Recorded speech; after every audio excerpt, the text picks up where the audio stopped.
Как сообщает Кыргызгидромет, с 8 по 11 декабря в стране ожидается нестабильная погода. Во второй половине дня 8 декабря в некоторых районах Чуйской области и в горных районах Таласской области будет снег. 9 декабря ночью в большей части страны, а в некоторых днем ожидается снег. 10-11 декабря без осадков. Агентство по гидрометеорологии прогнозирует, что декабрь этого года будет теплее, чем в прошлом году. В месячном прогнозе на ближайший месяц, на декабрь, ожидалось, что осадки, температура воздуха ожидается около нормы.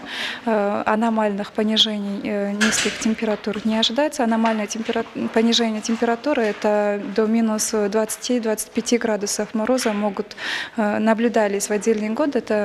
Но такие температуры в этом году не ожидаются.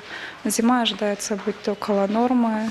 Декабрьские температуры до минус 11-15 градусов мороза. В развитых странах, таких как Великобритания, существуют специализированные институты погоды и изменения климата. Они используют спутники, чтобы определить, какой будет зима. Такой возможности пока нет в Центральной Азии, в том числе в Кыргызстане. Однако кыргызы с давних времен предсказывали, какой будет зима.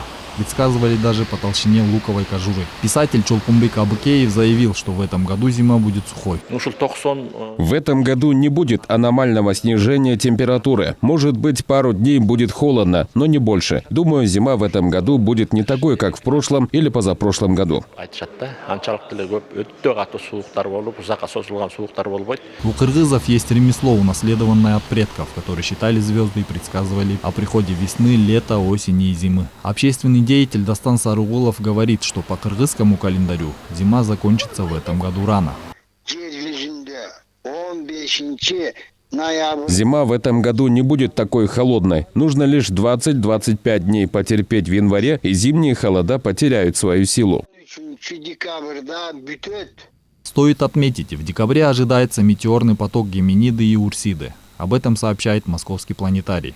Геминиды – это одно из самых сильных метеорных потоков, возникающих каждый год. В этом году его можно будет увидеть с 7 по 17 декабря. Урсиды – менее активные потоки.